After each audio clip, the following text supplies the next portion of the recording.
Aku rindu Tuhan, aku rindu. Aku rindu semua orang tahu. Aku rindu Tuhan, aku rindu. Semua orang percaya padamu.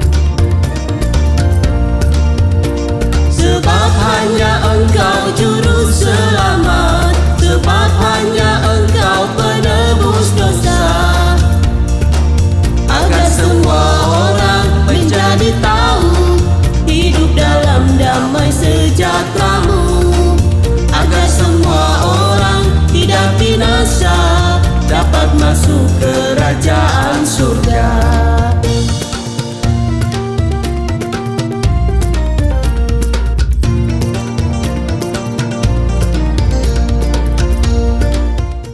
Shalom Bapak Ibu, sahabat Galilea yang diberkati oleh Tuhan Yesus. Kembali kita siapkan diri untuk saat teduh sebelum kita masuki dunia kerja kita hari ini.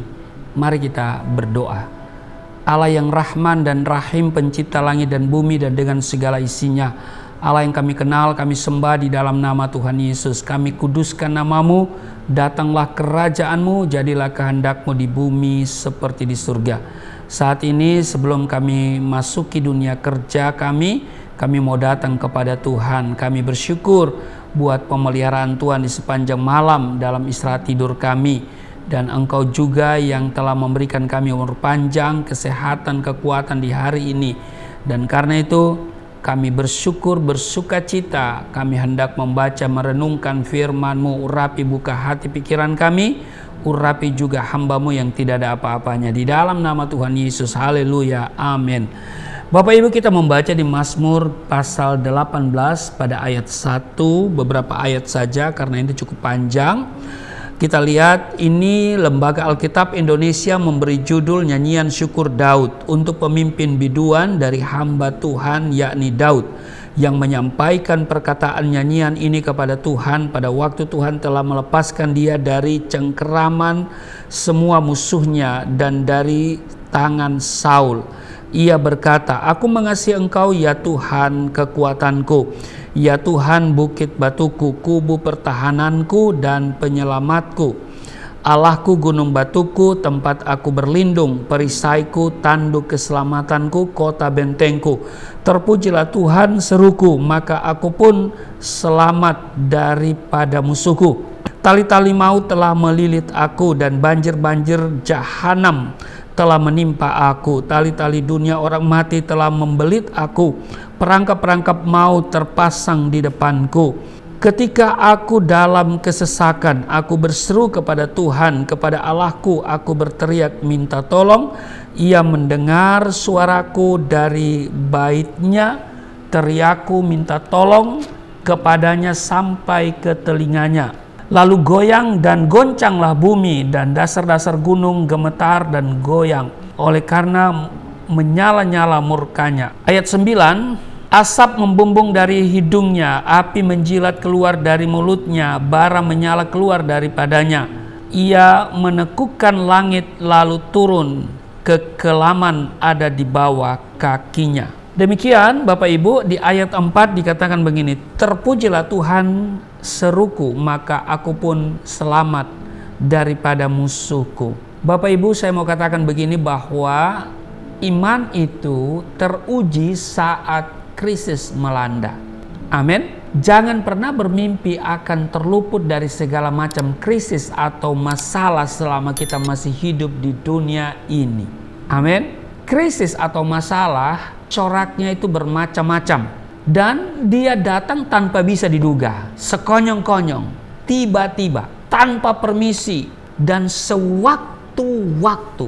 Dia tidak peduli kita siap atau tidak. Yang terpenting bagi kita adalah bagaimana reaksi kita dalam menyikapi masalah atau krisis yang ada. Ini yang paling penting. Nah, kita lihat Daud yang hidup melekat kepada Tuhan juga tidak luput dari krisis atau masalah.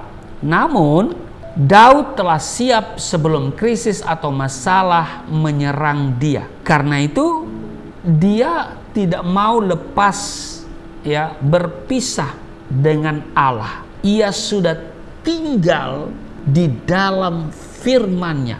Ya kan? Kesukaannya adalah firman Tuhan dan merenungkan Taurat itu siang dan malam. Sehingga dalam situasi yang buruk sekalipun, dengan penuh keyakinan Daud dapat berkata, "Ya Tuhan, bukit batuku, kubu pertahananku dan penyelamatku, Allahku, gunung batuku, tempat aku berlindung, perisaiku, tanduk keselamatanku, kota bentengku." Demikian di ayatnya yang ketiga bacaan kita Mazmur 18 tadi. Apa yang terjadi esok tidak seorang pun yang bisa tahu. Bisa saja hari ini semuanya nampak tenang dan wajar, sampai suatu ketika krisis datang menyerang dengan tiba-tiba, sehingga keadaan yang semula tenang berubah menjadi lautan yang bergelora. Saat itulah orang lain akan memperhatikan bagaimana orang yang menyebut diri sebagai orang percaya itu bereaksi. Saat itu terbukalah keadaan rohani kita yang sesungguhnya. Respon kita terhadap krisis ini akan menyingkapkan kadar iman kita, akan menyingkapkan kualitas hubungan kita dengan Tuhan. Tentu saja dalam keadaan yang normal, semua orang dapat memuji-muji Tuhan, mengucap syukur dan mengutip ayat-ayat firman Tuhan. Tapi bila krisis datang melanda, sengsaralah orang yang tidak hidup karib dengan Tuhan, yang baru mencari Dia kala tembok pertahanannya hampir runtuh.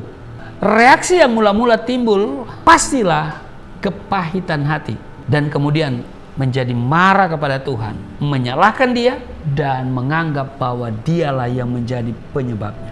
Di Ayub pasal 19 ayat 8, 9 dan 10 mencatat begini: "Jalanku ditutupnya dengan tembok sehingga aku tidak dapat melewatinya, dan jalan-jalanku itu dibuatnya gelap. Ia telah menanggalkan kemuliaanku dan merampas mahkota di kepalaku. Ia membongkar aku di semua tempat, sehingga aku lenyap dan seperti pohon harapanku dicabut." Ya kan? Harapanku dicabutnya. Demikian yang tertulis di dalam Ayub pasal 19 ayat 8 sampai dengan ayatnya yang ke-10. Nah, berbeda dengan orang yang kualitas imannya teruji, yang tengah krisis melanda, ia mampu berkata, "Bangkitlah ya Tuhan, di dalam kuasa-Mu kami mau menyanyikan dan memasmurkan keperkasaan-Mu." Ini dalam Mazmur 21 ayatnya yang ke-14. Bapak Ibu sahabat Galilea yang diberkati oleh Tuhan Yesus, kualitas iman seseorang akan teruji kualitasnya saat krisis atau masalah itu datang. Jadi untuk mengetahui kualitas iman orang percaya itu, yaitu dengan datangnya krisis atau masalah. Saya selalu bilang begini, ketika masalah itu datang, lalu kita bersungut-sungut, ngedumel, ya kan, menyalahkan ini dan itu, bahkan kita menyalahkan Tuhan, menyalahkan orang lain, bahkan mungkin juga menyalahkan diri kita, maka sungutan, keluhan, dan apa yang kita lakukan itu menunjukkan bahwa kita belum mengenal Yesus dengan baik. Kita belum memiliki Tuhan yang dahsyat itu.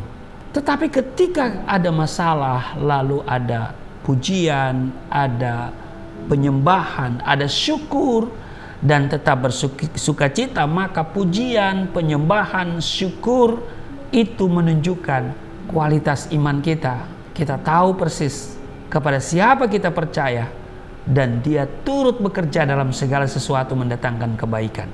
Amin. Karena itu Bapak Ibu, ketika ada masalah bersyukurlah. Itu adalah menguji sejauh mana iman kita. Apakah iman kita itu imitasi atau asli, itu melalui ujian. Dan di balik setiap ujian dalam bentuk krisis atau masalah tersimpan berkat Tuhan yang luar biasa. Ada mujizat dinyatakan. Amin.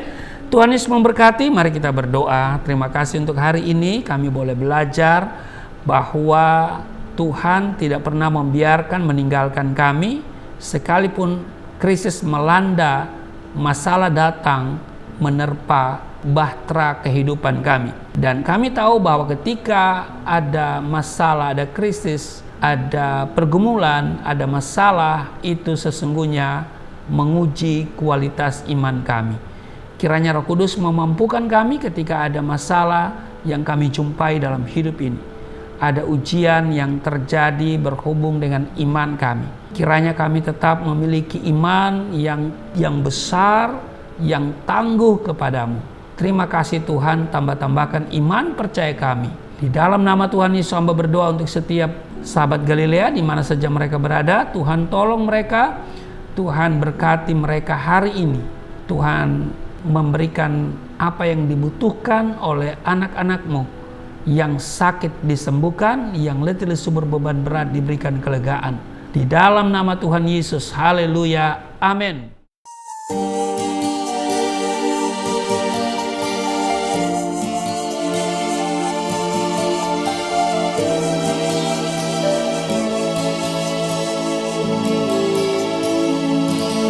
Bapa kami yang di surga, dimuliakanlah nama-Mu. Datanglah kerajaan, jadilah kehendak-Mu di bumi seperti di surga.